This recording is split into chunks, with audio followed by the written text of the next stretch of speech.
afternoon, everybody. And on this platform by HARObGyn, IMA Haryana and IAP Haryana, I invite you to this webinar, Know About NMC Bill. And in this, I have my co-convener, Dr. Mitra Saxena with me.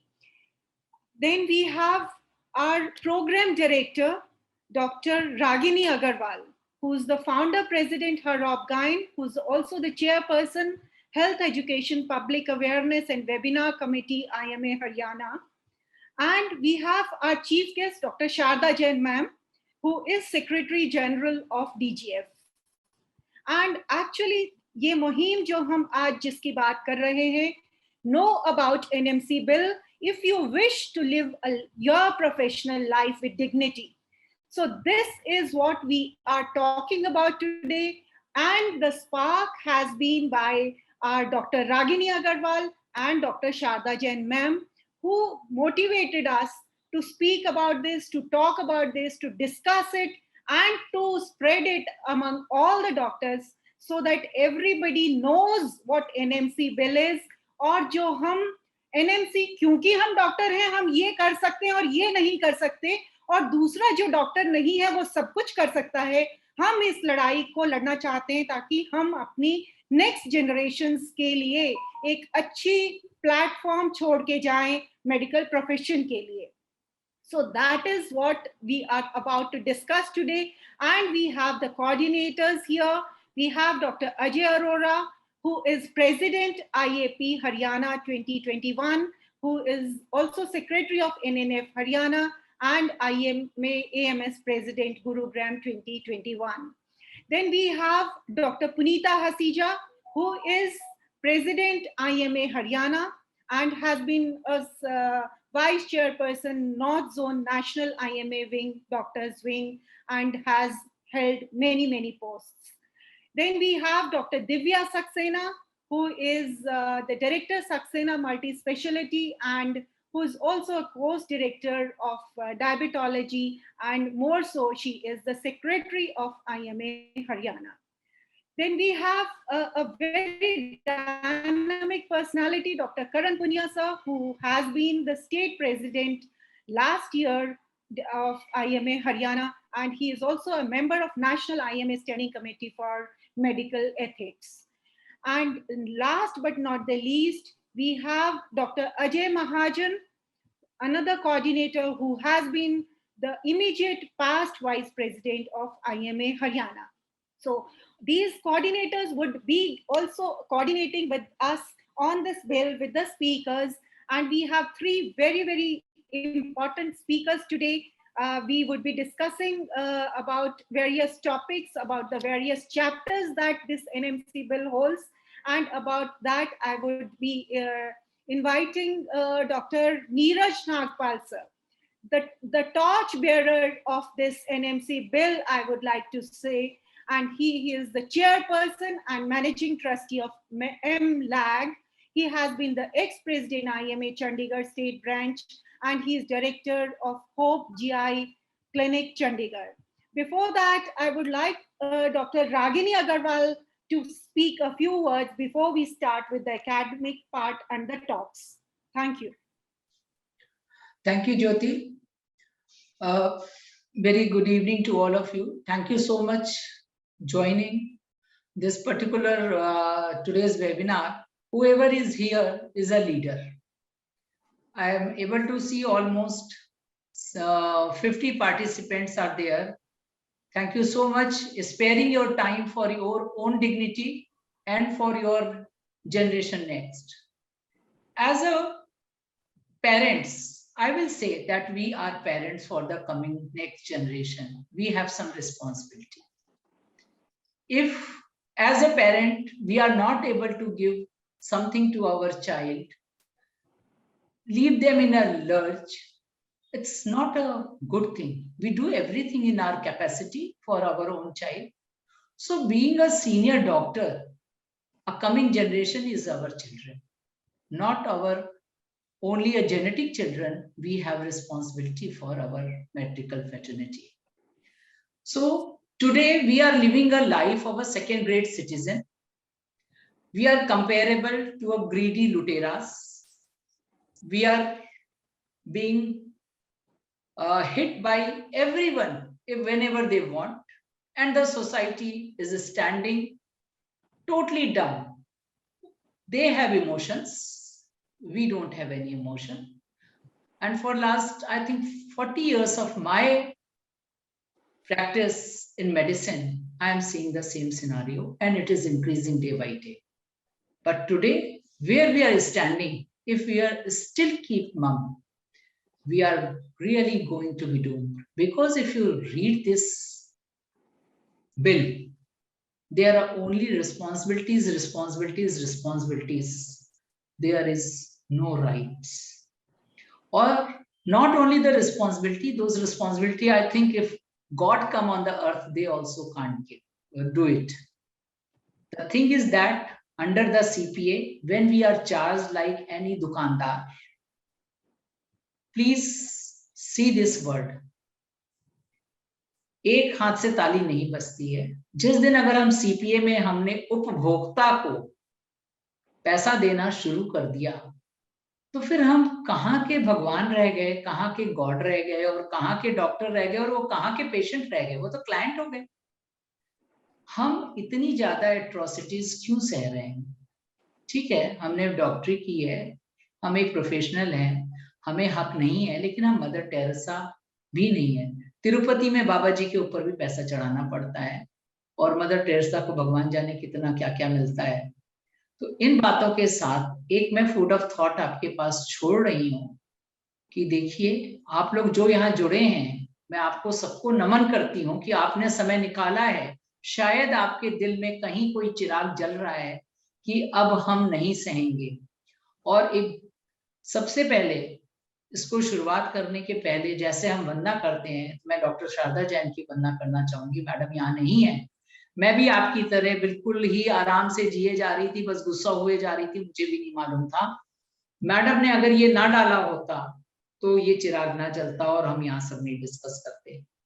इसके साथ सबसे पहले मैं चाहूंगी कि doctor ज्योति, हम अपने दोनों स्पीकर्स के बाद सारे जो यहाँ पे हमारे लोग मौजूद हैं, डॉक्टर पुनिया जो कि बहुत ही खूबसूरत ढंग से इन्होंने समअप किया है और हमारे ग्रुप पे डाला है, या डॉक्टर मित्रा, सब लोग अपने थोड़े थोड़े विचार रखें. और हम जो पब्लिक यहाँ पर है उससे ये बोलेंगे कि please right your questions in the chat box, and I will request all the faculty who are here to answer those things, and some important thing we will discuss is also all right there.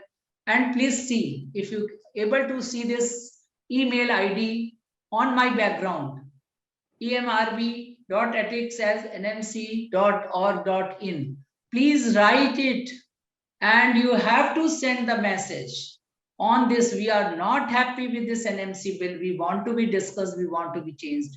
And whatever point you learned today from our faculty, take 1 point or 2 points. We have to bombard.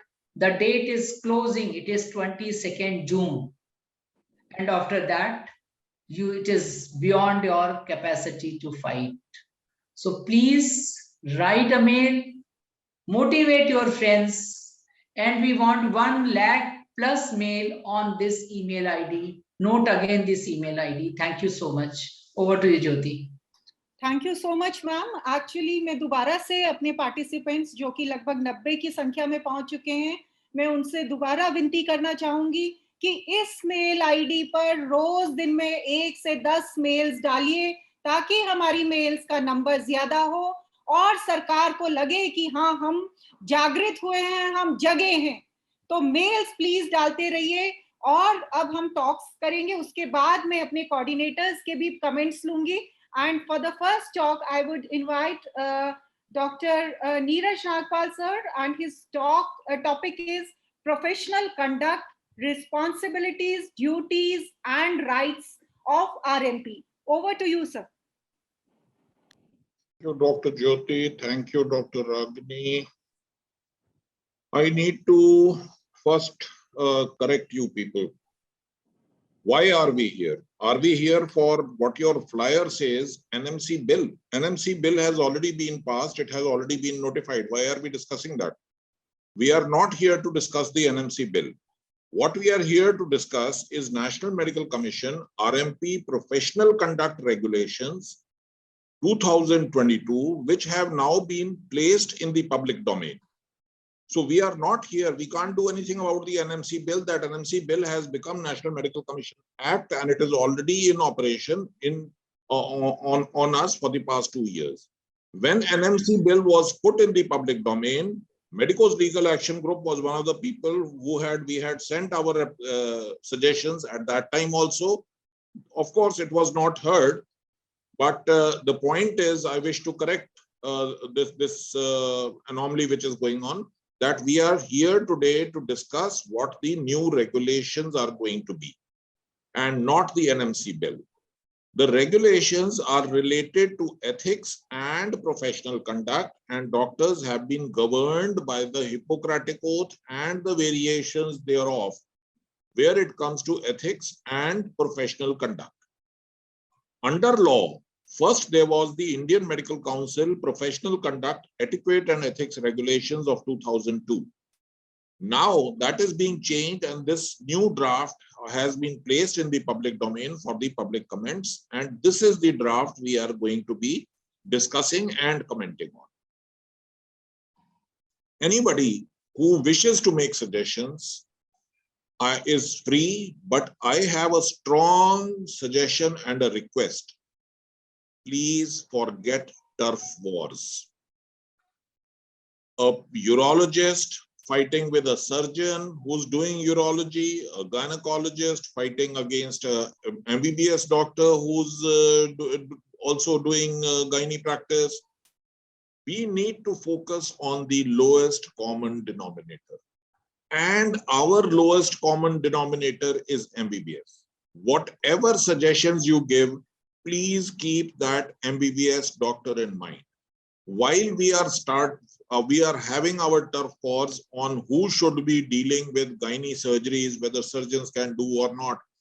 Meanwhile, Ayush doctors are being given prescription rights in modern scientific medicine. We have Ayush radiologists, we have Ayush surgeons, we have Ayush ophthalmologists. And I do not understand why we are fighting within ourselves when we have a huge enemy in front of us. Please move away from the turf wars and focus on the lowest common denominator, as I have mentioned, which is MBBS. Whatever suggestions you make should empower the MBBS. We are not here to take things away from him. We are there to empower him. And focus on doctors working in periphery, where basic amenities like electricity, water are issues. Internet connectivity is not even discussed.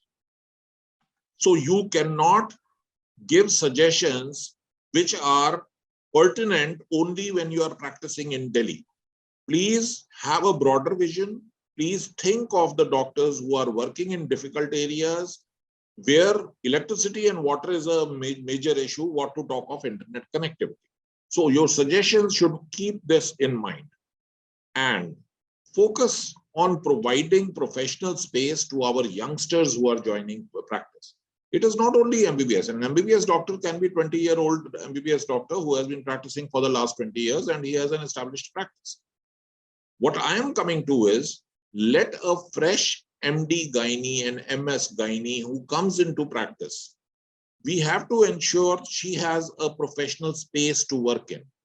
And too many regulations, too much control, too much in the grip of law, this person does not have sufficient professional space to practice her profession. So in our suggestions, we have to keep the youngsters in mind.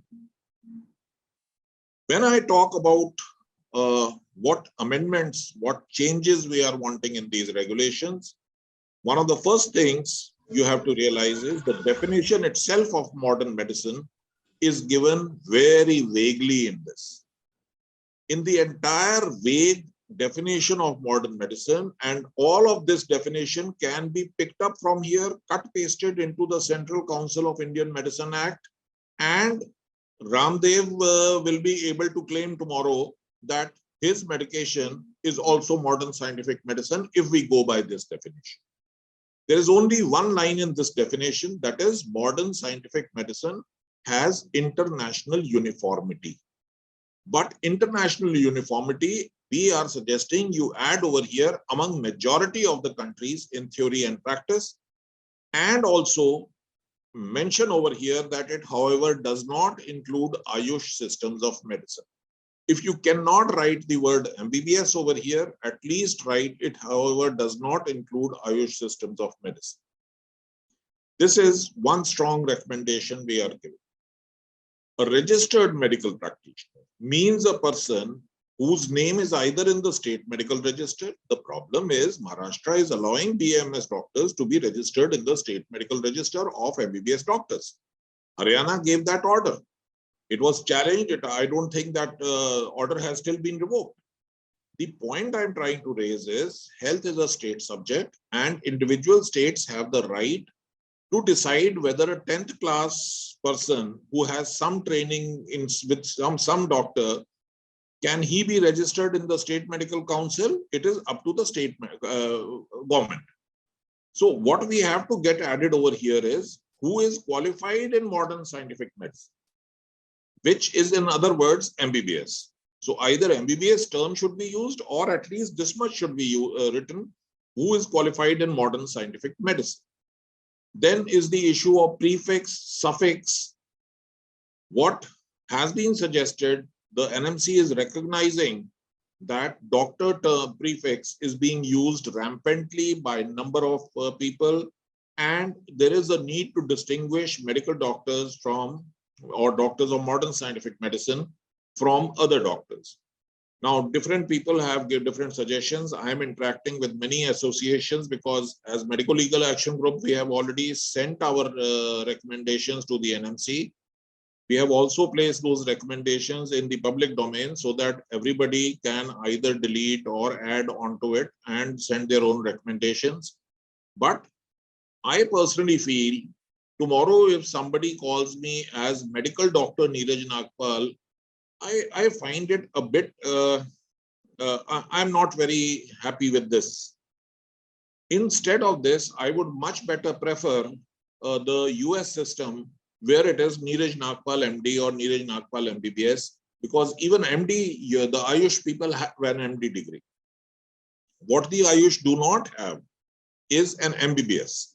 So all doctors of scientific medicine, in my view, should be having a suffix after their name as MBBS.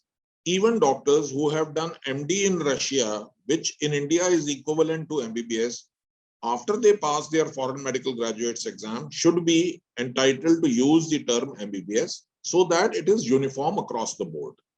However, this is something which is open for discussion, and anybody and everybody can send their own suggestions. In section 4 is the issue of suffix. Memberships of societies and professional associations, we have suggested, cannot be used as suffix. However, fellowships in various specialties and subspecialties should be allowed. Then is the question of who is a specialist. Kunal Saha judgment and Indian Medical Council regulations of 2002 had said a person cannot claim to be a specialist unless he has a qualification in that specific branch of modern medicine. What we are suggesting here is we have number of specialists who are being denied the right or the space to practice the specialty. So many MS surgery people who are trained into URP, MS surgery people who are trained in RIRS, MS surgery people who are trained in gynae surgeries, MD medicine who are trained in cardiology, even gynecologists today who are trained and experienced in infertility may find themselves to suddenly not become a specialist if an MCH in infertility is started. Or if tomorrow an MCH in gynae surgery, gynae oncology is started, are we all going to become? So my point is, if a person has received training for minimum 6 months in an institution which is NMC recognized for a postgraduate degree in that specialty or super specialty, this person should, he will not claim that he has that degree, but he should be permitted to practice that specialty, and he should be acknowledged as specialist, though of a lesser degree or whatever term we need to use than a qualified super specialist or a qualified specialist. MBBS doctor who has done 2 house jobs in, let us say, pediatrics. He is trained in pediatrics. Why he should not be practicing pediatrics and why he should have to go back to his general practice just because. So this is an issue which is hotly debated in other platforms also. And this is my suggestion. And the reason is, if you go into Clinical Establishment Act, they have already mentioned that an MD medicine with 6 months training in a particular super specialty is sufficient to practice that specialty. This is well documented in the Clinical Establishment Act. So one, it is already existent in law. Second, in areas of need, you don't have DM cardiologies everywhere. We all understand that all the super specialists are congregating on tier 1 cities. It is not possible. We have so many cases where anesthetists are not available in so many towns, and surgeons themselves give anesthesia and operate. So people who are trained will be in a position to provide services of a specialist in areas of need. We had recently got a case of a mission hospital in the Far East. A pediatrician has been giving anesthesia for the past 20 years in that hospital. There is no other qualified specialists in the region. But now, after a death, there has been a case which has been filed and compensation awarded. Also remember, in Army, all specialists and super specialists are not qualified. They have 2 systems, one which is graded and one which is qualified. They grade you as a specialist if you have received sufficient training in the specialty, but you cannot call yourself a qualified specialist. So my point is, this is an issue which should be checked here, because this is going to create a lot of problems tomorrow.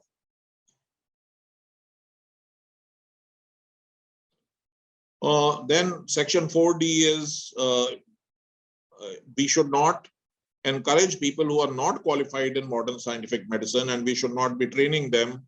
We should not be working with them. This is what our suggestion is. If a person has 2 qualifications, he should be practicing only one system of medicine, though I personally disagree here, because it is the right to practice a profession which is being infringed.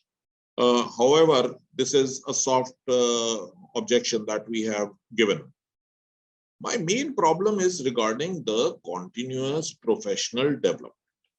The continuing CMEs which we used to have, this is something which is going to create a lot of problems. I will come to that later. But right now over here in this section, we have wanting to add, as central registration number has started, an RMP who wishes to practice in more than one state should apply to both / all concerned state medical councils, informing them of existing registration and request for additional registration.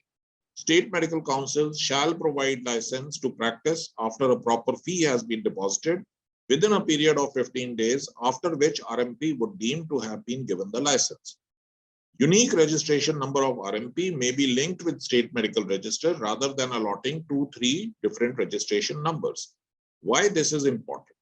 National Capital Region, places like Chandigarh, doctors are practicing in 2-3 states. You can't expect them to have registration, because as per law existent today and as per the regulations which have come here, they are simply talking of if you want to shift to another state, you have to apply. What about people who want to practice in 2 or more states simultaneously? What about doctors who go on conferences and perform surgeries there, or perform endoscopies in the conferences? Are they supposed to have a registration in, let us say, Karnataka, or if somebody from PJ is going to attend a conference? So this is a issue which needs to be tackled, and this is the place it has to be tackled. There is no other law which is an existent, which is going to cover this point. The sixth section is the right to remuneration. That means the doctor has a right to charge a patient. I have expanded this, and we have suggested instead of right to remuneration, we should title this right of an RMP. And first right is, of course, right to remuneration as has been given, but we have added other rights, that is right to a safe work environment, including right to be protected by the employer, government of the day against violence, right to limit working hours as per individual preference. If I am suffering from heart attacks and I want to slow down, I want to work only 3 hours a day, I should be permitted. But Clinical Establishment Act today says that if I am running a clinical establishment and if at odd time an emergency comes, I am supposed to stabilize. I am not willing to work for more than 3 hours because of my personal physical conditions, but I am forced to attend to emergencies and keep staffs which will be able to handle those emergencies, which is a problem. Right to proper hearing and justice. Right to practice profession unhindered without over-regulation and or judicial adventurism. Then, right to stop treating patient if the patient doesn't pay the professional fee. If the patient or attendant consult another doctor of any branch without knowledge of the first attending, patient or attendant do not cooperate or follow doctor's instructions, they are already under some other responsible care, doctor is convinced that the illness is fictitious one. Similarly, G, right to abandon a patient if he threatens, assaults, or indulges in violence. It is very important we get our rights in at this place. Right to self-defense. Somebody hits me, I have a right to defend myself, including hitting back. Right to privacy, right to protest peacefully, right to speedy trial, right to freedom of expression and speech, right not to be arrested in a routine manner for allegations of negligence. This is as per Jacob Matthew and State of Punjab judgment. Right to equality and non-discrimination, right to cross-examine a person who has given affidavits against me and or expert witnesses or medical board persons, even including CMOs and postmortem reports. Yes, there is the section 7, which is regarding prohibiting soliciting of patients. Here we have added hiring of third-party agents to source patients would also not be permissible, because as Dr. Ragini said, I am a very vocal proponent of permitting doctors to advertise. I have written an article in Journal of Cutaneous and Aesthetic Surgery more than 5 years ago regarding this issue. And people who are interested can go back and go into that. The problem is advertising is such an emotive issue. We get more objections from within our profession before we can tackle the objections which come from outside. But till the time we are not permitted, we should also ban third parties, people like software platforms. They approach you, doctor, you tie up with us, out of your fees 200 I will take, 300 we will give you, and we will increase your number of patients, we will get you more patients. All this is going on, and in this they get negative reviews, positive reviews. If you stop working with them, suddenly there will be negative reviews which will fill the social media. So these are things which should be avoided. Section 10, you are not to issue certificates of proficiency, but instruction to bona fide students is permitted. Here we have added bona fide eligible students. It is not that any person who is a, let's say a BMS or a 10th pass who's coming and I give him a certificate. He may be becoming a bona fide student if he pays me fees and he has come as a student, but he also has to be eligible. So if he wants training in something or in a specialty which I'm working in, he has to be eligible, which means he should be having minimum an MBBS degree. Restriction of advertisement, this is already given over there. My suggestion to people who wish to give advertisements is every Saturday, contact the ad agency, give an advertisement saying that you will resume your practice from Monday. keep giving it every Saturday. This way, nobody can touch you because you had gone on leave and you are resuming practice, and this is permissible in law. Then, responsibility of an RMP regarding sale of drugs. What we have added here is drugs and disposables provided by an RMP to his or her own inpatients should be billed separately in the final bill. Pharmacology being part of MBBS course, RMPs do not need separate drug license for maintaining pharmacy within their clinical establishment, which provides medicine to their own patients only. Please remember, the bar is on having an open shop. Open shop means in your establishment, you have a shop where anybody referring any patient or any patient who's not your patient can come and buy medicines from there. That is an open shop. There is a restriction on that. But if I'm having a pharmacy inside, or if I'm having a shop inside, which is allowing, the problem arises when we dispense medicines to our inpatients. And inpatients nowadays, more and more are insurance patients. And they demand a bill for the medicines which have been used. There comes the problem. The moment you give a bill, you are told that you also need a drug license. This is the place where we should add that we do not need this, because even the Drugs and Cosmetic Act is silent on this issue, and multiple doctors are being harassed across the country on this ground. Regarding medical records, yes, we need to maintain records. They have said now outpatients and inpatients. Yesterday, we had a heated discussion in Chandigarh, in IMA Chandigarh, with the Foxy and IAP and everybody involved. And in the suggestions we have sent to NMC, we have not removed outpatient, but the feeling of most of the people yesterday at least was that outpatient record maintenance should be deleted. This may or may not be accepted because the government is working very hard, and through many, like Clinical Establishment Act also has now said that medical records of all patients have to be maintained. So it is no longer inpatient only, and this is a separate law altogether. So having one thing said here when it is already being contradicted by the courts and may not be feasible, but yes, it is worth a try if outpatient records can be removed here. What we had sent was that medical records should not be in a performa laid down by NMC, because that performa is an added document which you have to create. And when the patient asks for medical records, he is asking for the entire thing. When the court asks for medical records, they are asking for the entire thing. They are asking for your consent, they are asking for your hospital nurses charts, everything.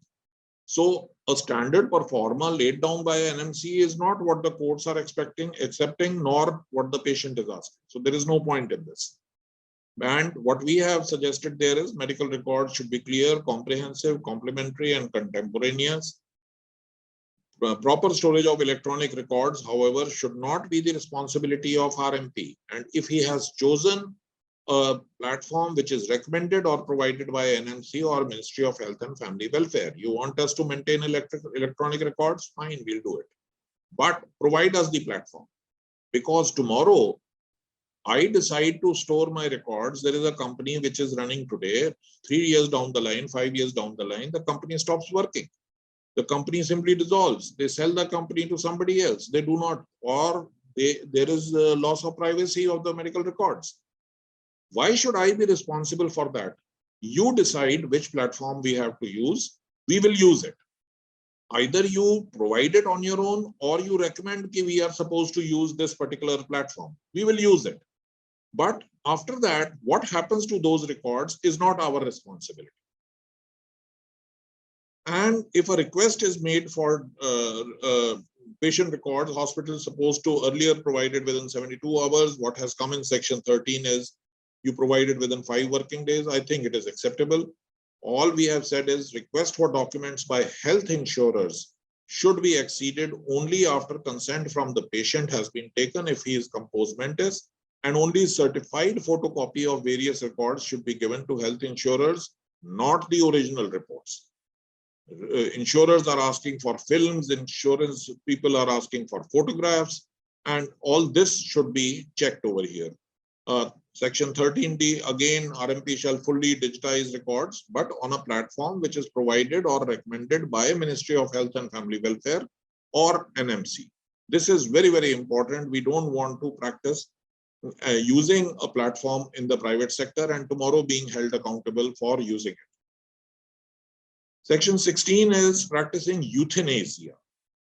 What needs to be differentiated is what is banned today, because practicing passive euthanasia has now been permitted in the Common Cause Society versus Union of India.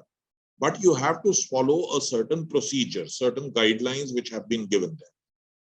What is banned is practicing active euthanasia, because if we don't add this word active, this will be in conflict with what the existent law is.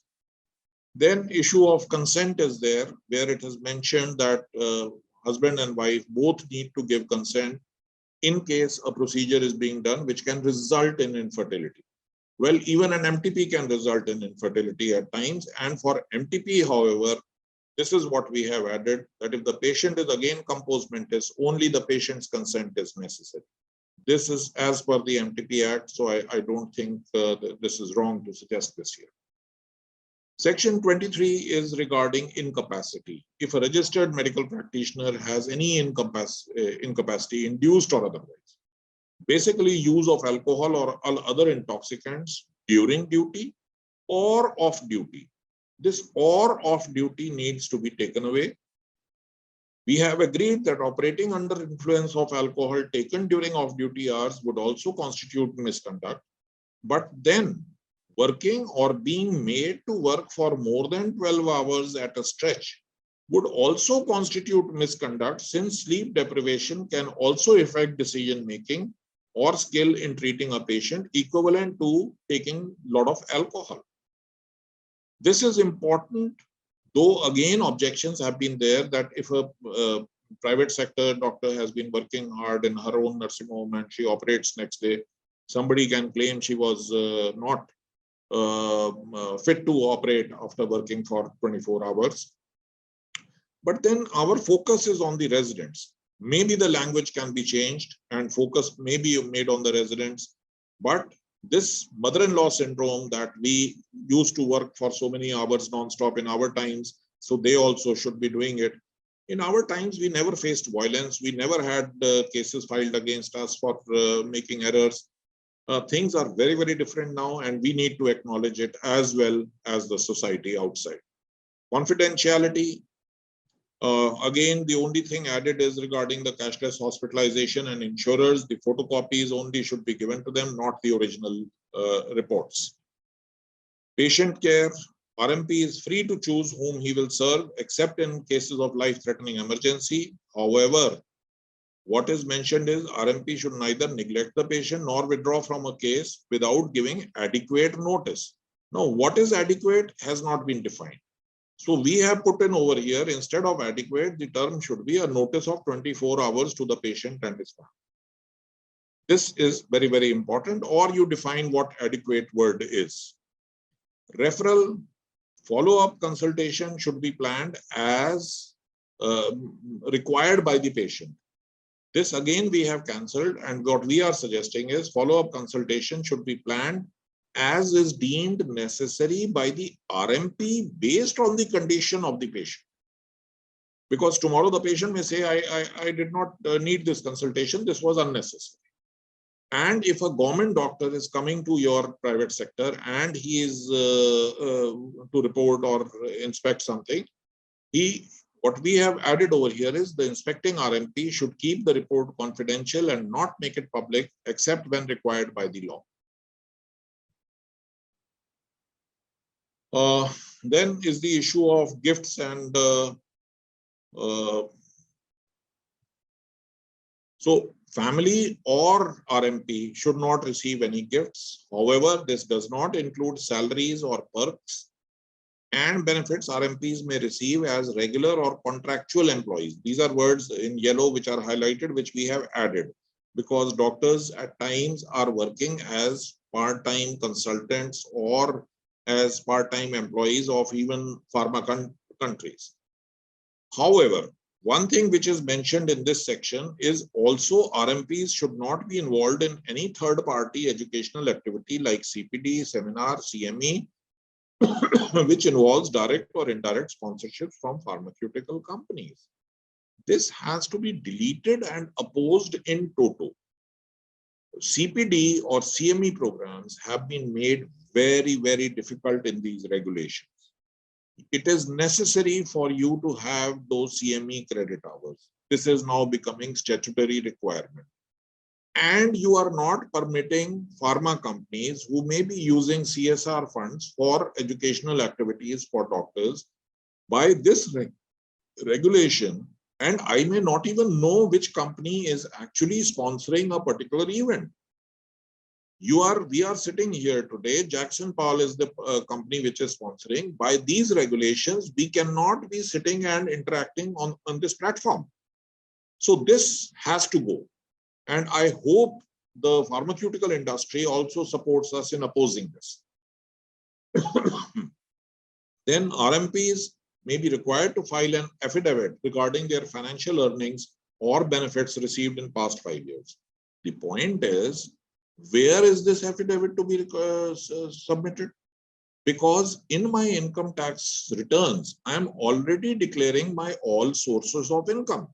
If I'm already declaring there, why am I needed to file a separate affidavit, and that too for the past 5 years? This is something again which has to be opposed.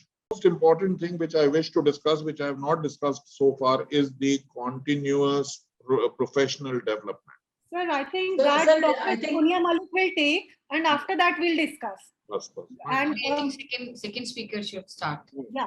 So let's have the second. Thank you so much. Thank you, Dr. Neeraj Nagpal, sir, for that explicit explanations. We can have a detailed discussion at the end of the 4 talks. And now I invite Dr. Nikhil Datar, Professor Dr. Nikhil Datar, who is a professor at Maharashtra National Law University, to talk on misconduct. So he would be again talking on the misconduct against doctors. And over to Professor Dr. Nikhil Datar, sir. Okay. So I am going to keep my presentation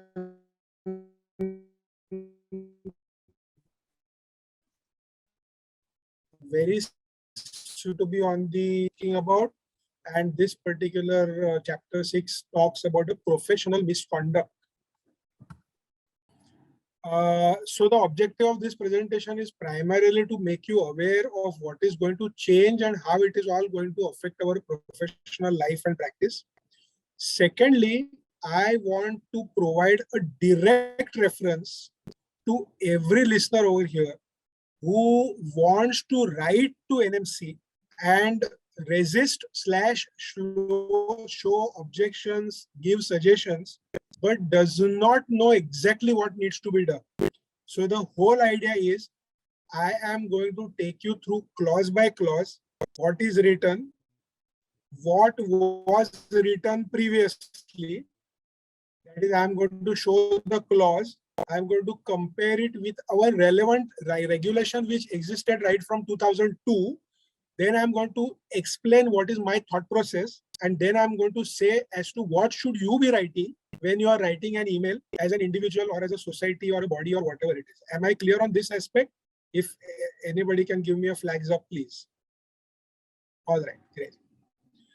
Now, prima facie, I am referring to this particular clause, which is from Professional Misconduct chapter, which says that any violation of these regulations or any other applicable acts related to medical practice which are in force shall constitute to be professional misconduct. This means that the word misconduct per se has not been defined. They have given an operational definition whereby they have not decided to define misconduct. They have only decided to say that if there is a violation, then this is what it will mean. This is what will be meant as misconduct. Now, the troublesome part of the story is they say that, however, the NMC / SMC, that is State Medical Council, are in no way precluded from considering any other such kind of a thing whereby they can initiate with the inquiry for the professional misconduct. Now the trouble over here is, let me give you a simple example. If at all I say that abusing a child, I mean a parent should not abuse child, parent should behave good with the child. Now this can have multiple meanings, right? If at all suppose I am giving one thappad to my child so that he stops misbehaving, I am being good to the child, but it may not be considered to be good from the other side of the story. Somebody else may say that I am abusing that particular child. So in short, these are those kinds of scenarios which are very easy to be interpreted in a completely different manner. And that is why such subjective terms like abuse, like misconduct, they being so very subjective, you need to give an objective operational definition for it. If you have not given a definition for it, then you need to resort to some such kind of thing which they have done. They have simply said that if at all you have violated XYZ, then that will be called as misconduct. But the troublesome part is anything under the sun, we will call it as misconduct, and we can call it as misconduct, is something which is like giving an unlimited power of inquiring against anybody for any reason which I feel is to be considered as misconduct. I will not tell you what is misconduct. Mujhe laga, I will start an inquiry. This is a wrong kind of a thing completely. It gives abundance of power which is unchallenged, which cannot be quantified in any manner. And that's why this particular thing has to be objected. So my suggestion is that any violation of these regulations shall constitute professional misconduct is good enough, and the rest of the whole clause needs to be deleted. I do not see why there should be issues related to other acts, because in violations of other acts, they have respective penalties already available over there in those acts. Why should you bring them over here as far as this particular professional misconduct is concerned? So let it be plain and simple. Any violation of these regulations shall constitute professional misconduct, and that should be the end of the story.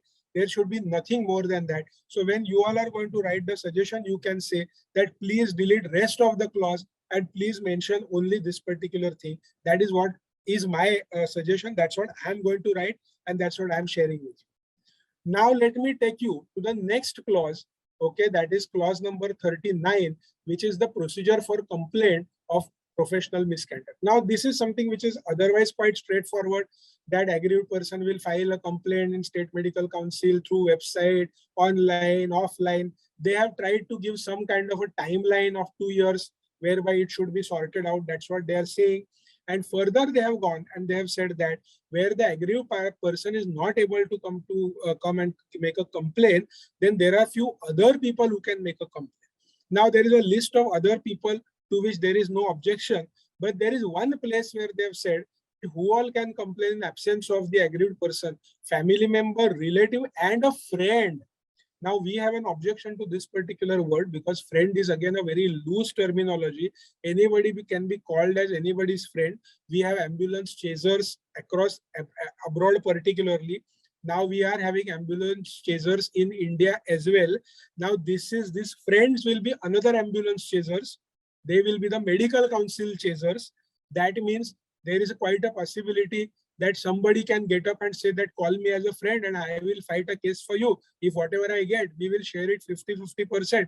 Those kinds of things are not seeming to be impossible in this kind of a scenario. And that is why the suggestion that we should have, I don't know why this thing is getting hung again and again. So the suggestion that we want to give over here is, that they should not have this word friend over here. That friend word should be removed. So I spoke about this friend thing. I will move on, and that's why your suggestion and objection should be that kindly delete the word friend. Okay, and even for relatives, I would say that one should specify what does relative mean. Okay, do you mean to say blood relative? What should be the definition of this word? They should mention it. Now let me take you to the same clause, that is 39 clause, that is procedure of complaint of professional misconduct. And here what they have done is that they have said that besides the person complaining, EMRB or the State Medical Council can initiate a suo motu action against an RMP taking cognizance of gross misconduct. Now, I already told you that the word misconduct itself is not defined. Now, on the top of it, you are bringing one more shade, that is gross misconduct. And who is going to define gross misconduct? Nobody has defined this particular word gross misconduct. A. Secondly, so that's why our suggestion objection should be that kindly define the word gross. What is meant by gross? How are we supposed to know what will be considered as gross according to you people? As a common doctor, as an RMP, I should know what will be considered as gross. If you do not declare that, how am I supposed to understand what will be held as gross by you people? Number one. Secondly, suo motu complaint will be taken if simple majority of the EMRB or State Medical Council member agrees to proceed against the RMP. Now, again, this is very unclear. Answer is very simple. Imagine that there are 30 people in that particular medical council. And on that day, let us imagine that only 15 are available for that meeting. Now, are you going to say that out of 15, 50% is 7.5? So if 8 people have agreed, then that will be treated as simple majority, and you will take the decision that let us sue XYZ RMP for gross misconduct. Is that what you are trying to say? Or you are trying to say that the total strength is 30, so 50% of 30, that means 15. So any number more than 15, maybe 16, 17, 18 is what you are considering as simple majority. This particular thing is again very unclear and very dangerous. So this lack of clarity about simple majority again needs to be highlighted, and it needs to be fought tooth and nail according to me. Now in section 40, they have spoken about the manner of inquiry, and it's pretty standard. One or two good things are also there, or not so good things are also there. You know that there'll be some complainant and he has to give some 5 copies. You can have offline, online. 1 copy of that will be sent to the RMP within 15 working days. And within 15 working days, the RMP is expected to reply back. So these are all kind of standard kind of things, and I'm not getting into the details. I just want to highlight over here that there are 2 specific new things. One is that they have said that no lawyer will be allowed, which is in a way good, which may not be in a way good. And no new documents shall be entertained once the issues are framed. So in short, it appears that there seems to be a mechanism whereby undue delays they want to avoid. So in a way, it might not be a bad idea at all. So I would say that this is fine in a way, if at all one wants to consider. Now let me take you to the next important thing. And they have said that on the receipt of the complaint, the State Medical Council shall refer the case for review to designated committee. Now, everywhere in the clause, they have said State Medical Council / National Medical Council / EMRB. But only for this clause, they have spoken only about State Medical Council. So I fail to understand as to what is the procedure for EMRB and National Medical Council. Are they not expected to have a designated committee? If State Medical Council needs a designated committee, then what superpowers does NMC have or the EMRB have whereby they can function without having a separate designated committee? Or have they forgotten to add that word of EMRB and NMC? Why have they kind of not equated these 2 procedures? Why have they kept this particular procedure only for State Medical Council? I do not understand that. So that's why I have written that that I would say that this whole clause only needs to be probably deleted, or you need to add the word SMC, EMRB, NMC, which is what they have done for all other areas.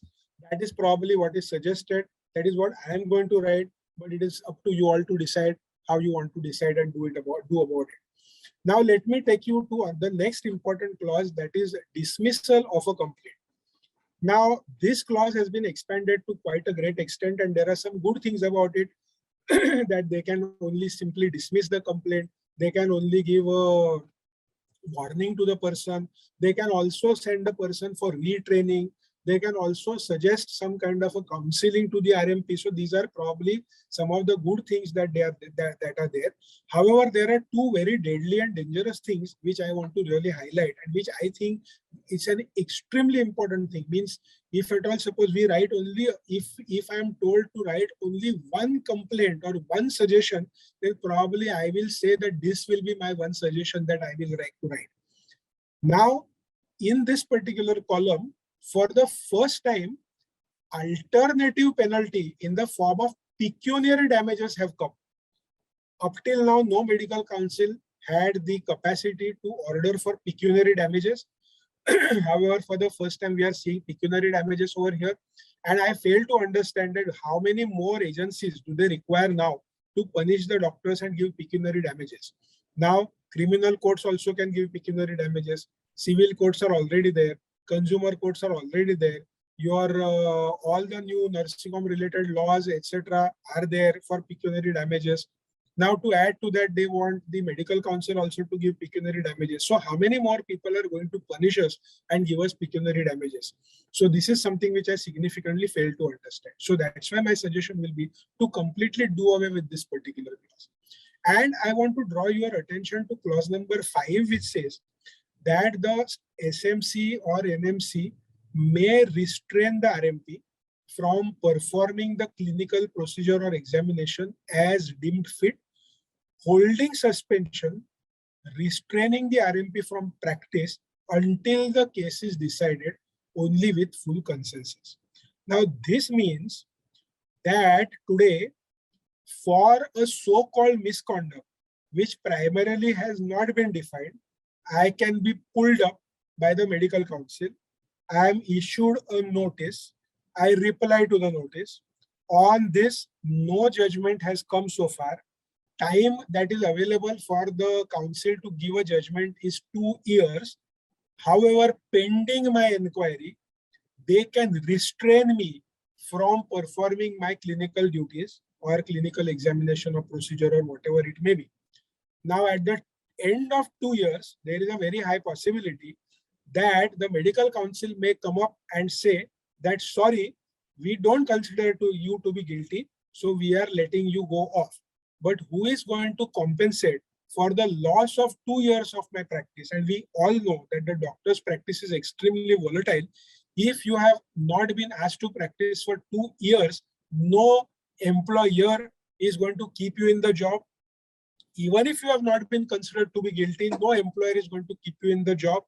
No practitioner will be able to hold on being absent for 2 years from practice, and he will not be able to come back to his practice and do the practice successfully. Now, the funniest part is, since no decision has been taken, you cannot take a recourse of appeal also against that particular thing or the judgment, because no judgment has been delivered primarily. So this can be a very easy bureaucratic red tapist mechanism that we just kind of get you off, not allow you to practice, have a direct dent onto your earning.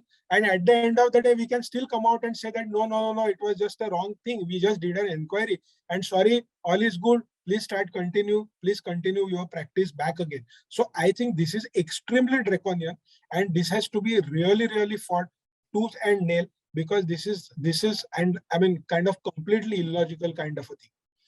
Now, barring that, I want to address 2 or 3 very important thought-provoking issues. Now, although we understand that the National Medical Commission is going to talk about allopathic practitioners and all that kind of thing, but if at all we are being equated to all the other pathy doctors, then why can't there not be, a uniform kind of a code which governs all pathy doctors at one go? Or even if you are having 3 different sets of rules because of 3 different acts, there should be a uniformity between the code of medical ethics that is available for all the medical practitioners coming from different pathies. Why should there be more stringent rules or laws only for allopathic practitioners and less stringent rules or laws for the other practitioners? So this is something which is beyond the scope of the this particular exercise, that is to do with currently drafting or objections and suggestions that we want to write to the current National Medical Commission bill / the code of medical ethics that have come up. But these are few thoughts that we need to kind of realistically talk about. So in short, for all, I want to summarize this. We want to have a mechanism or a scenario, okay, which is not detrimental to our own interest. I have already understood, Dr. Nak has already spoken about it. It is supposed to be the medical council, which is supposed to be a professional body that represents doctors of this particular country. And it is extremely sad to see that the professional body is not wanting to talk about the rights of the doctors, but are interested in only talking of duties and responsibilities. It is extremely sad to see that in a democratic country, the democratic representation from the doctors is extremely less. People who are appointed are more, people who are elected are less, and you are saying that this is a body of professional doctors who are supposed to govern the medical practice in our country. So these are few thoughts which are besides and beyond the scope of the current exercise. But I would request all of you with folded hands that misconduct particularly is a very crucial chapter. But not only this, but many other things which so far have been told and which will be discussed. We all need to take it upon ourselves and write to the given email address, and I'm sure organizers will share that email address, to put forth clearly suggestions and objections and let it go in this particular format. I mean, we can always suggest many things, but I'm telling you that IAS officers will put them in dustbin, because currently the job is only invitation of suggestion and objections. So let the suggestions and objections go in a para-wise pinpointed manner, something which I have shared just now in my presentation. And I hope that we are able to have a large amount of doctors who are raising our voices, and probably this will get streamlined in the interest of medical fraternity as well as interest of the whole of the society at large. Thank you, ladies and gentlemen, and I apologize for that little technical glitch that happened because of my laptop. Thank you. Thank you so much, Professor Nikhil Datar, and I hope people have got the message right. We have to put our suggestions and objections clause-wise, and we have to, we may not write everything, maybe just take one particular suggestion, objection in one mail and hit on different mails daily, multiple mails we have to say. So coming on next to the third topic that we have clinical professional development, and Dr. Sonia Malik ma'am would be taking up this topic, a very important topic again. And Dr. Sonia ma'am is a past president of IFS. She is director NOVA Southern Fertility and IVF. And over to you, Dr. Sonia ma'am. Thank you so much. But I think Dr. Neeraj wants to say something. He's putting his hand up. So Dr. Neeraj, should we ask him to first speak and then I can go on? Yes, ma'am. Yes, ma'am. Yes, ma'am. Ma'am, the point I wish to raise here is related to what Dr. Datar has said. And that is why I want to raise this point here. Everywhere it is mentioned State Medical Council / EMRB. Do you mean to say a patient has a choice that he can file a complaint either in EMRB in NMC or in State Medical Council? Because please understand this thing very important. There are 7 union territories in the country which do not have any State Medical Council. Chandigarh is one of them. There are 2 states which do not have any State Medical Council. So the question is, where do these complaints go? And if you are telling me that this complaint can be filed by choice of patient either with EMRB or with State Medical Commission, then you are taking away my right to appeal. I'm sure Dr. Nikhil will understand exactly what I'm trying to say, because if I am taken up, my case is taken up with the State Medical Council and I lose my case over there, I have a right to appeal. But what happens once the case is directly filed in EMRB? Because in this, the language is such that the patient has a choice where he wants to file a complaint. No, I think I completely agree with you, sir. I think I missed out onto that very vital point. Thank you for picking that point up, which I had missed out. And it is absolutely true that they don't seem to have any clarity. Ideally, it should be State Medical Council, and in lack of presence of State Medical Council, EMRB, or EMRB should always be an appellate jurisdiction kind of thing. But they have State Medical Council can be, which needs to be really addressed on urgent and important basis. Thank you both of you. Now, may I just share my screen? The part which has been given to me is on the professional development, and the pages are from 35 to 70. This is guideline number 10. the professional development guidelines. So by definition, it means a wide-ranging competency which basically does not include just the clinical update, but it has a multidisciplinary context of patient care, ethical practice, communication, management, behavioral skills, team building, information technology, audit, appropriate attitudinal change to ensure improved patient outcomes and satisfaction. So this guideline basically deals with the process of delivery of CPD programs, the assignment of the points, linkage of the points with renewal of licenses by EMRB or the State Medical Council, and the penalties involved in the event of non-compliance to mandated CPD requirements. Now, the question is, as Dr. Nagpal was saying, that this is actually a very, very ambitious project. In the sense, it says that it deals with the development of the doctor right from maybe KG class to what he is today, basically, because there are so many things which need to be incorporated into his practice management. And it may be all right to start from ground zero when the new doctors are getting admitted into the MBBS courses. But the ones who are already there, it is going to be a little tough to incorporate all this kind of thing into their practices, especially when somebody is practicing in the rural area. That is something that we need to really, really consider. And of course, they have differentiated between a CME program that we have been conducting all these years and this professional development that they are actually trying to tell us. So basically, this is actually targeting only the technical skills and clinical management, teacher and speaker centered, as they are saying, and the format is fixed or structured. But over here, it is a lifelong based on self-assessments addressing educational needs for better healthcare. So it's very, very comprehensive, and it is based on active learning principles, which needs very intense planning. The question is, where is the planning going to take place and who is going to plan? Various varieties of methods according to the subject and target audience, that is effective communication, evaluation of emerging evidence, the practice of ethics, the application of law in healthcare. So this is important. Yes, it is important, but then it is too ambitious, and I do not know whether we'll be able to deliver what is being said. And especially since the Act is already in force for the last 2 years, and basically we will be bound to it once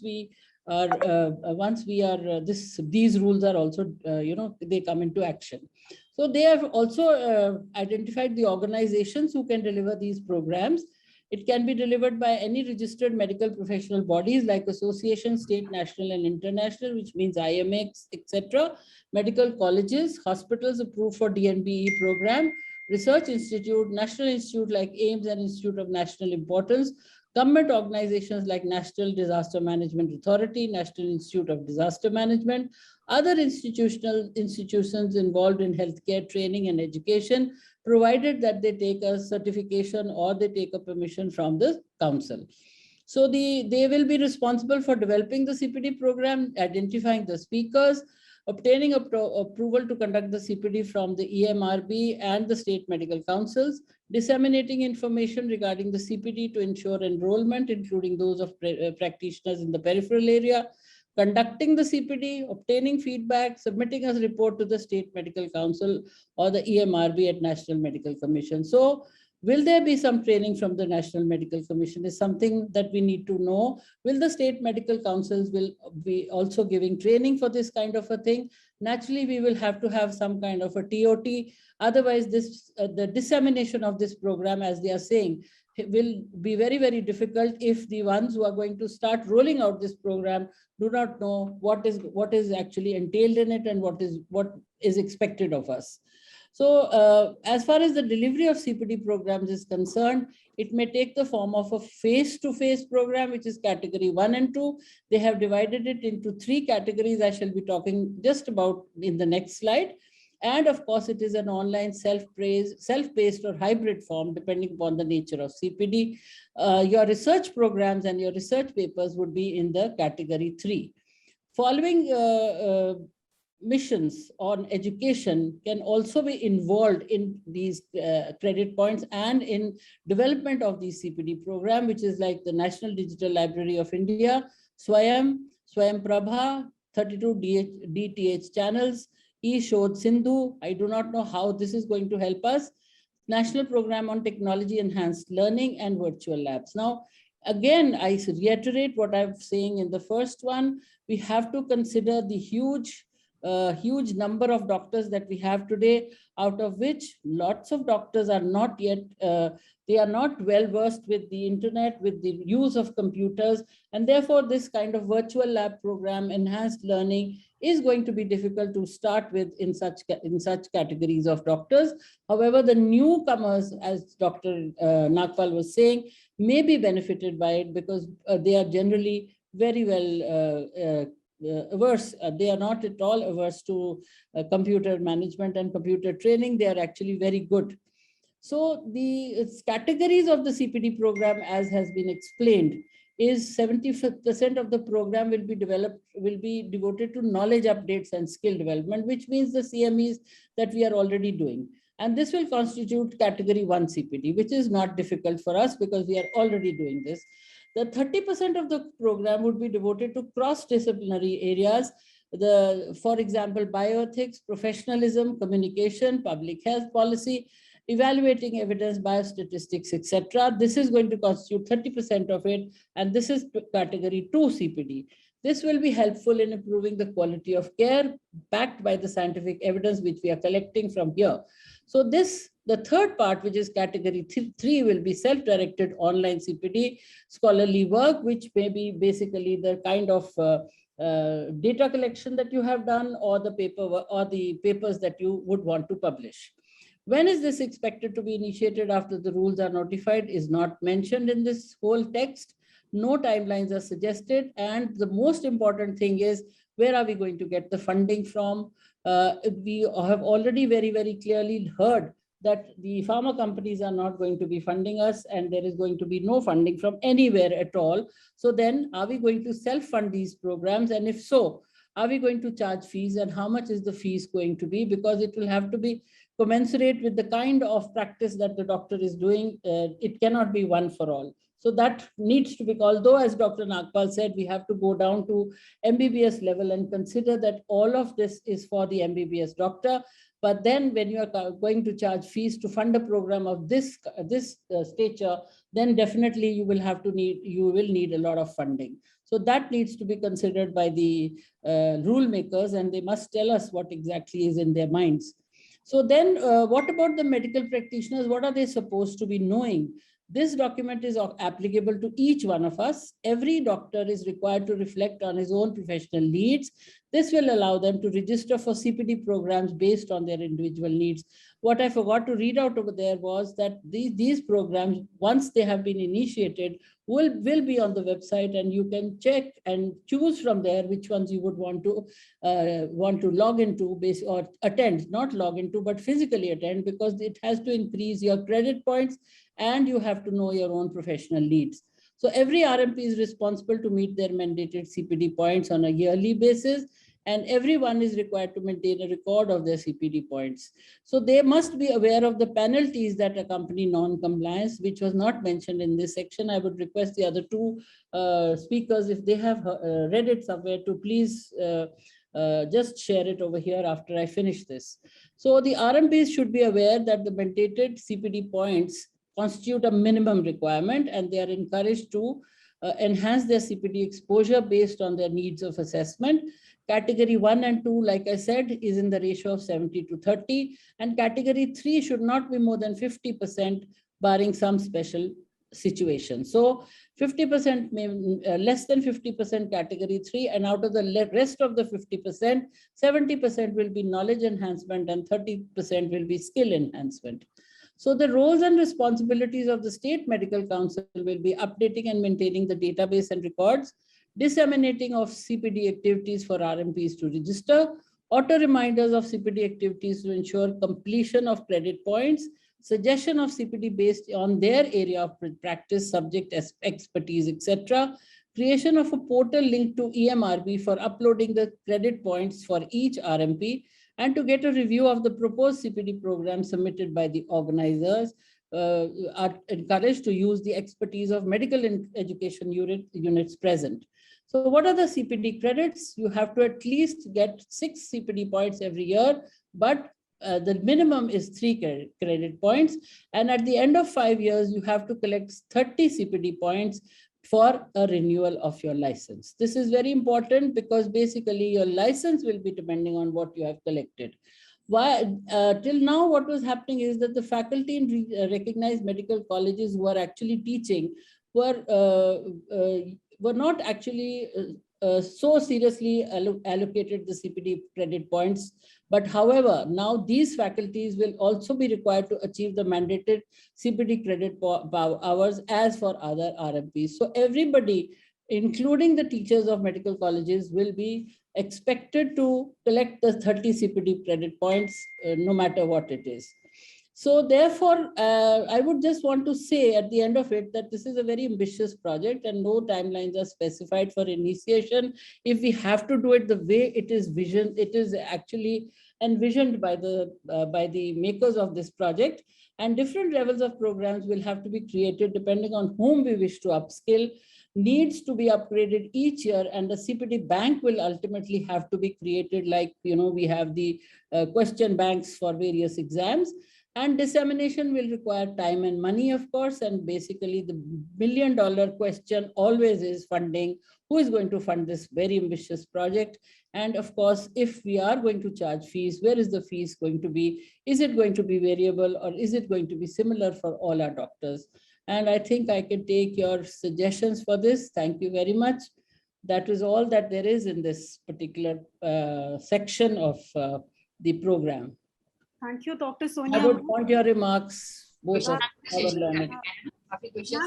We are taking the comments at the end of the fourth talk, and we will be taking this suggestions as well from all our attendees, participants. They can please put their suggestions in the QA box so that they can be taken very precisely by all our speakers.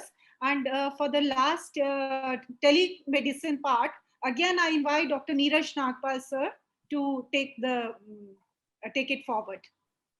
2-3 things before I move on to this is, one, if you have noticed, they have given recognition to associations of state, national, and international level. A district level organization cannot conduct CME as per these regulations. The word district is missing. This is something which needs to be corrected. Number 2, they have mentioned around 5 portals or 5 places where online CMEs or online CPD programs will be done. But nowhere are platforms like Zoom or Google Meet or these have not been included. So does this mean that all online CME programs will be conducted basically on the 5 or 6 which have been given so far? This is a problem area. The thing is, in between, there is a lot of places where a problem we have not discussed so far. And one of them is the guidelines on consent. This is something which has been missed totally. And I would like to cover in the same time frame as for the telemedicine guidelines, not forgetting this, because they have mentioned informed consent. Please remember, in India, law requires you to take a real and valid consent, not an informed consent. An informed consent, as is understood or defined, means you have to give all possible complications knowledge to the patient. It is not what information is routinely given by other doctors.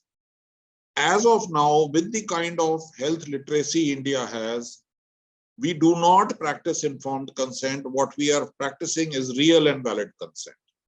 So in this para, there are some suggestions we have added can only be taken from conscious and capable adult patients. That is one. Relatives are not the ones who should be giving consent in case the patient is conscious and capable.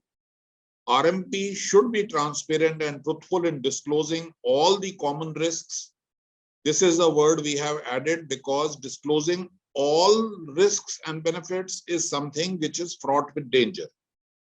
Any patient can have a stroke while you are performing an MTP. Are you going to tell a patient that you may develop a stroke? I mean, these are rare incidents, rare complications, which may or may not be directly related to the procedure, may be related to the anesthesia, may be related to something else.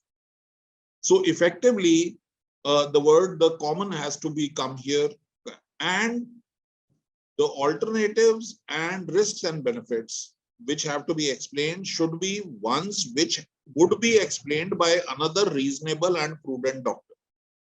Not what anybody would expect, everything has to be told. There should be neither deception nor coercion on the part of the RMP. Information included should be all that the patient would need to know to make a decision. Here they have mentioned Montgomery's case versus Heath Board.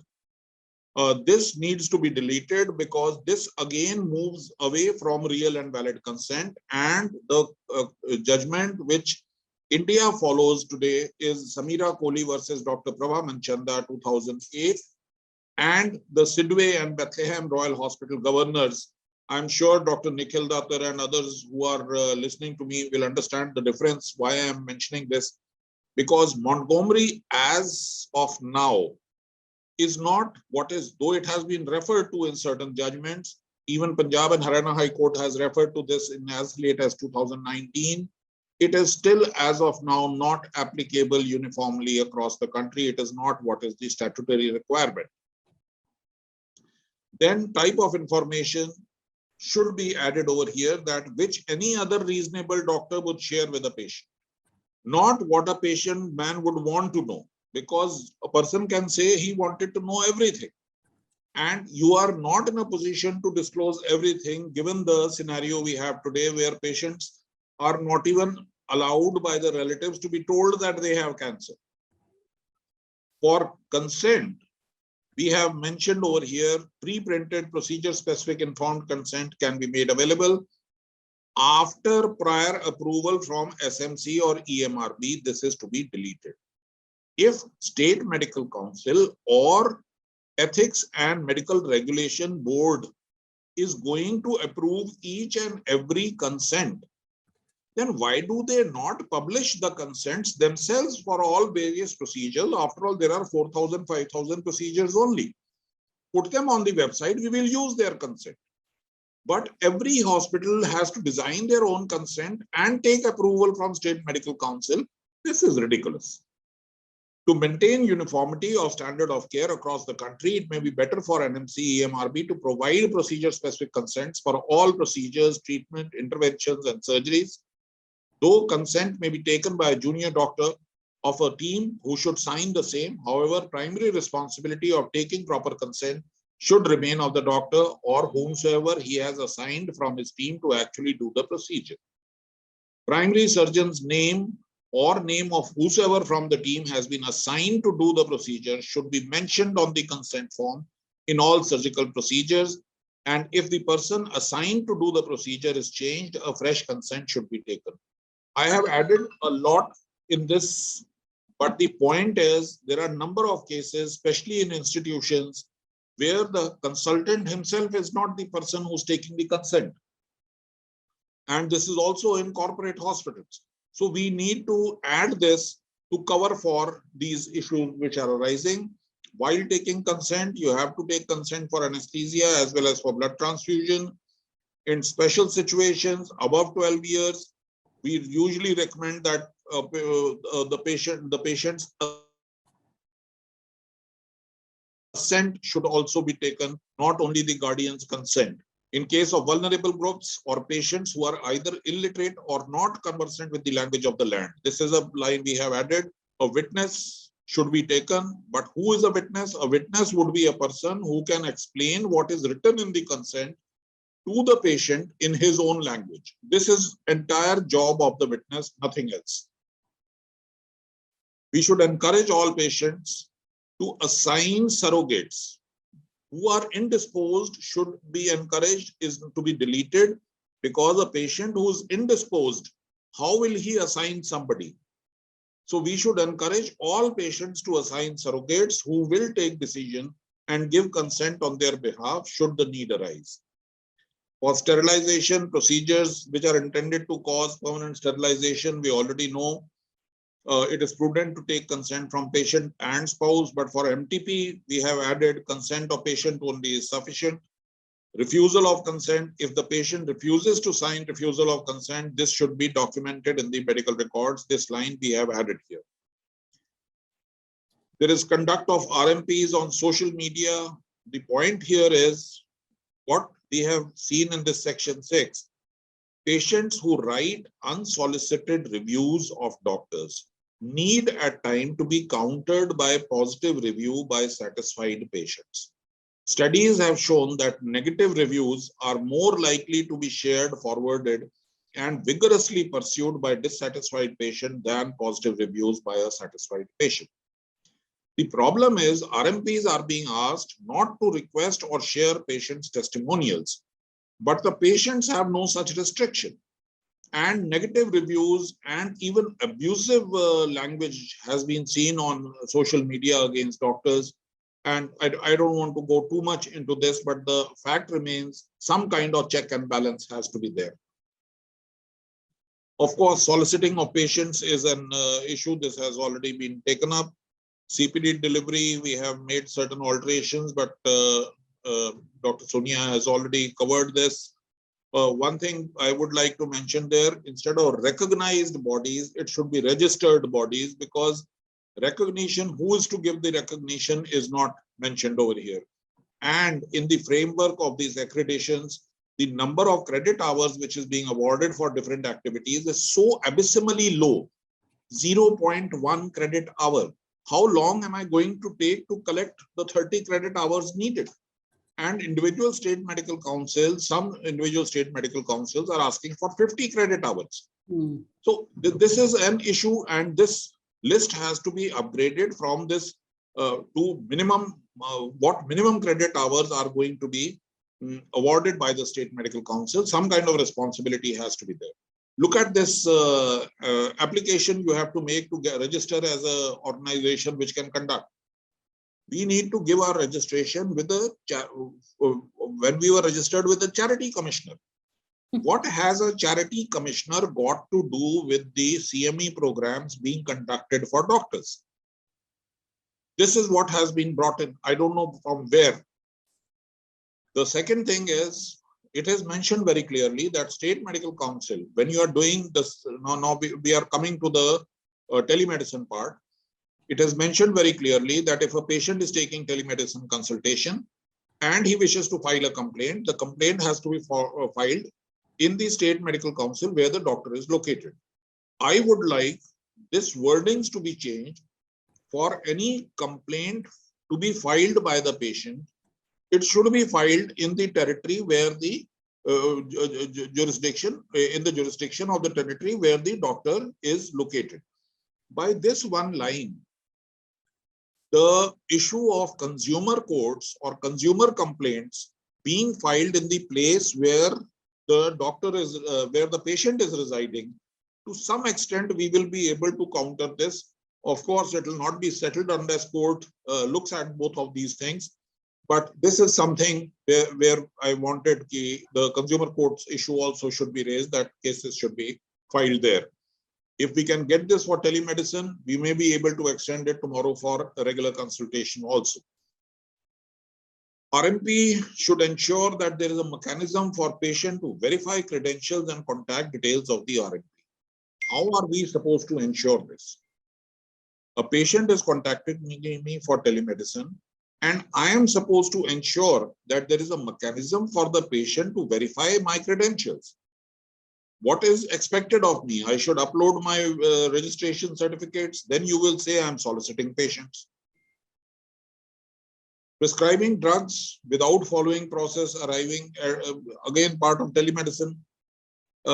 It is mentioned here, that prescribing drugs without following due process of arriving at an appropriate provisional diagnosis or diagnosis might amount to professional misconduct. Again, this is very vague. It leaves the RMP open to unnecessary harassment. There are so many times we give treatment empirically. We have not made the effort to make a diagnosis. We have heard the patient complaint. We have given treatment empirically. But if you have not made by this clause, it will be a misconduct. Similarly, when you are writing a prescription and transmitting, the name of drug being prescribed has to be in capital letters only. So here we have suggested that this should be inserted, that it should be clear, readable handwriting or in capital letters. You cannot have only one, because then that again will leave us open for blackmail. Similarly, section 3, the RMP must aim to ensure that patient confidentiality, privacy, data integrity are not compromised. Data obtained during telemedicine consultation must be secured, but we have added over here over NMC or Ministry of Health and Family Welfare approved and prescribed platforms. We don't want to use private sector platforms unless and until you authorize them, because this is something you are going to penalize us later in case data integrity is compromised and when actually it is not in my control. Then responsibilities of an RMP. RMP should be aware and respect special difficulties, uncertainties that may arise and are in contact with the patients through telemedicine. And only RMPs who are qualified in modern scientific medicine and registered with the State Medical Council should practice telemedicine. Why I am writing this thing over here is telemedicine is going to be practiced by all. But since these are regulations related to modern scientific medicine, by adding this clause here, we ensure that modern scientific medicine is not provided on telemedicine by Ayush doctors. Medical ethics, data privacy, and confidentiality. In this part, we have simply added the RMPs should use services provided or recommended by a National Medical Commission or Ministry of Health and Family Welfare. Again, the same issue, time and time again, we have to hammer. We have no interest in using private platforms. You provide us with the platform, we will use it to create electronic health records. But tomorrow, any problem with that service provider, it is your responsibility, not mine. I think that just about covers what I have to say. I hope I haven't overshot. Thank you so much. Thank you, Dr. Neeraj. Just one announcement. On 17 June, you can all join with the same link. And on the 17 June, we will come with the new things, whatever like generic medicines and all. And we'll request Dr. Nagpal sir, whatever is left, he can take on 17 June from there. And a very, very short message from the previous one, maybe new people will join. So this is the, please mark 17 June with the same link. Over to you, Jyoti. Yeah, thank you so much, sir. Thank you, Dr. Neeraj, sir. And I think whatever we have hurriedly taken today, we will again go through in our 17 meeting, and what we have not covered also will be taken up. So now I request our coordinators to be very crisp and in maybe take a minute each. And I would request Dr. Ajay Arora to make a comment, and then followed by Dr. Punita, Dr. Divya, Dr. Punia, and Dr. Mahajan. So Dr. Ajay Arora, sir, and after that we'll be taking the questions. Yeah, very good initiative by all of us, and I think the very good informative talk by 3 learned speakers. Only I want to say one thing, that why the onus is on us. For example, the points, guide point. For example, we are going for vaccination. It is already uploaded in the portal. So if we attend any seminar or CME, it should be directly uploaded to the system. And why we have to give this credit hours and we have to file again after renewal? It should be automatic, because most of the time it is a financial burden on the doctors that you have to register different states. For example, in Gurgaon, people are practicing in Delhi also, and Gurgaon also. In the morning, they are in Max Hospital, Delhi. In the evening, they are in Max Hospital, Gurgaon. Similarly, so many places. So why to have dual relationship? there should be a simple system, one number for every doctors. So I think Dr. Nagpal will further clear this issue also. Dr. Punia, sir, any comment from you? Dr. Punia, sir? Yes, thank you, Dr. Ragini and Jyoti. Doctor, I agree to most of the points of Dr. Nagpal. I've taken out these all the 16 pages print out also, and I was going through all parabytes, and it is perfectly he has summarized the things all of difference are there, and to me it looks that first they hammered, they converted MCA into NMC, then mixopathy was there, and now RMP regulation is the one thing. This is a complete supply of modern medicine. This is what it looks to me. Parawise, they are asking to give us suggestions. There are 104 pages.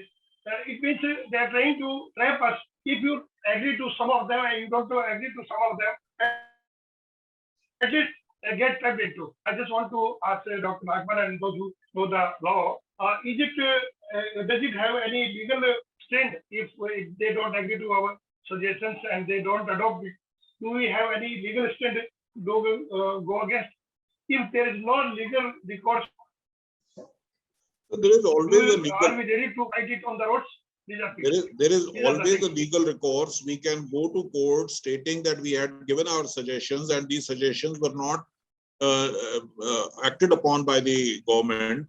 But the point is we need to make those kind of efforts. And whether the court will agree to our point of view, again, we know how my lords behave.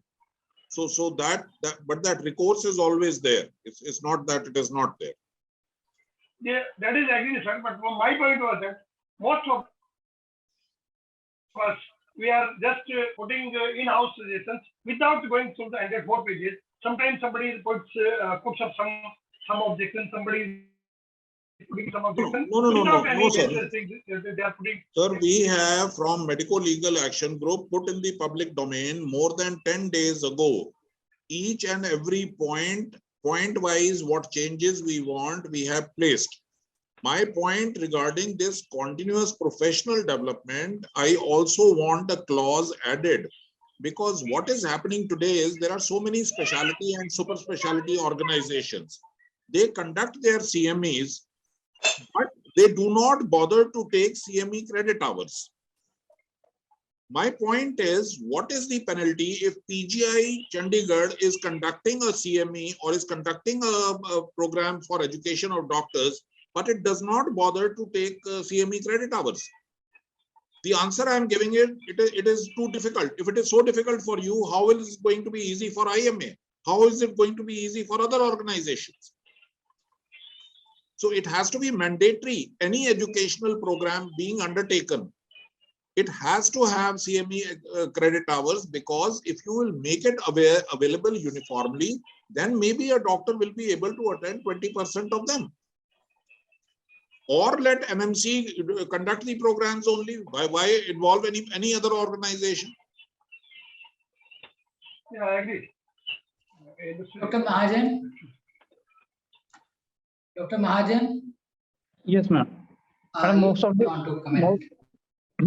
Most of the points they have been discussed already, and just I wanted to say that I will again appeal to all the members to write to the emrb.ethics@nmc.org.in repeatedly, so that we are heard there also. That is my appeal to all the members attending today. Thank you.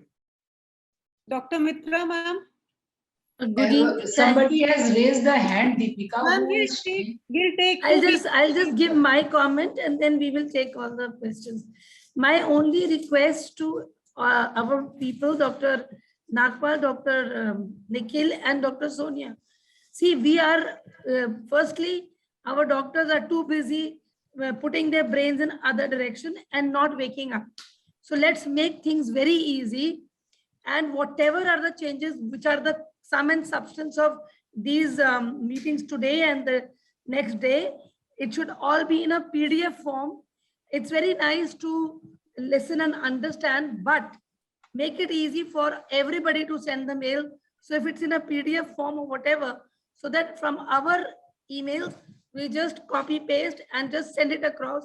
It's a uniform message which goes there. So we are able to make a sound, a noise.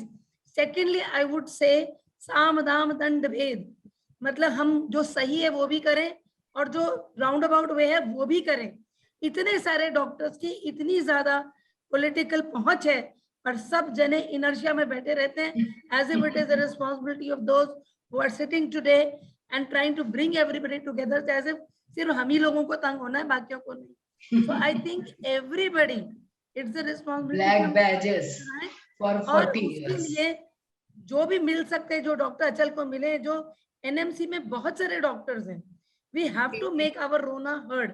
अगर बच्चा रोता नहीं है तो माँ भी नहीं सुनती. So we have to try make noise, send the mails and give a पकी पकाई खीर so that all of us can do it. It becomes very difficult. आप मुझे दे दोगे तो मैं सारे ग्रुप्स में वो डाल दूंगी कि बस इसे आंख मूंद के डाल दो. Don't even question. सारी रिकॉर्डिंग अब सबको मिल जाएगी. देख लो. रागिनी नहीं डॉक्टर मित्रा बिल्कुल सही कह रहे हैं, बिल्कुल सही कह रहे हैं. समझाना नहीं है, हमें कहना ये लो 20 कॉपी पेस्ट सबको रिकॉर्डिंग मिल रही है, उसमें से वो निकालो और डालो, निकालो. नहीं करेंगे. रागिनी इतने ज्यादा कंसेंसस होते हैं ना, तो 8000 लोग यहाँ बैठे, 170 लोग आए हैं सिर्फ आज आउट ऑफ 6500 में. We will do that. हम पीडीएफ ले लेंगे सबसे कलेक्ट करके and we will please make it easy. The emails of all the people that have joined today. और तब भी ना करें तो then God will help. Doctor Nagpal ji, doctor Nagpal ma'am, Sonia Malik ma'am, doctor Dattar ने रियली बहुत अच्छे से हमें समझाया. और सबको हमने पहले भी रिक्वेस्ट किया था कि सर एक अपने, अगर जब बिल्कुल डॉक्टर मित्रा वाली बात मैंने भी यही कहनी थी कि अगर हमें से फॉर्मेट मिल जाए और करना पड़े तो वो बहुत अच्छे से हम सारे जनों को दे पाएंगे. और अदरवाइज एक एक जने को समझाने में हमें लिटरली, मतलब आज हमने कितने लोगों को फोन किया तभी जाके 160-70 लोगों ने ज्वाइन किया. आई थिंक इतनी मेहनत हम सब 25-30 लोग कर रहे हैं. अगर 6500 हमारे हरियाणा के और पूरे 3.5 लाख पूरे इंडिया के डॉक्टर्स अगर करें तो आई थिंक अब तक ये काफी हद तक हम सुने जा सकते थे. बट ये हमारा दुर्भाग्य है कि मतलब रियली सैड कि लोग समझ नहीं रहे हैं कि ये उनके लिए भी उतना ही बुरा है जितना आगे आने वाले बच्चों के लिए बुरा है. If I can summarize it, because we are crossing the time, there are 4 areas which are very, very important. One thing is the definition of the misconduct, which can put you in the jail, can take your practice. Everybody should focus on that. Second thing, what sir has said is CPT. That is very, very important because the type of the CPT they are presenting, it's mind-boggling. Older doctors like us, it's really difficult to practice even. And third thing, wherever is written state/EMRB, right? It should be state/ where state council is not there, only then EMRB. वरना दौड़ते ही रह जाओगे मुन्ना भाई, कुछ नहीं होगा. और जो चौथी सबसे इम्पोर्टेंट चीज है, जाग जाओ, सो रहे हो, ये बात बहुत सही है. अभी जाइए अपने अपने ग्रुप में इसको डिस्कस करिए, कुछ भी जो समझ में आता है ना 2-4 पॉइंट लेके डालिए. Thank you everybody and thank you Jagsonpal for giving us the support and for doing the needful. Thank you Dr. Amit Saxena and Vika.